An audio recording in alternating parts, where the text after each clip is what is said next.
जिस धंधे में आप झाड़ू नहीं मार सकते ना, उस धंधे में आप मालिक भी नहीं बन सकते। बहुत सारे लोग आते हैं, सेट बन के रह जाते हैं, लेकिन वो धंधे में आगे कुछ ज्यादा कर नहीं पाते।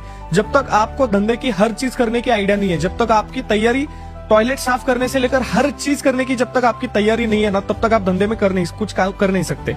ऐसा टाइम होना चाहिए आपको आपके स्टाफ के साथ खाने को भी बैठने को शर्म नहीं आना चाहिए। बहुत सारे लोग क्या कहते हैं, मैं एकदम सेट हूं तो मेरा टिफिन अलग रहेगा। कभी कभी बैठना चाहिए, कुछ फर्क नहीं पड़ता।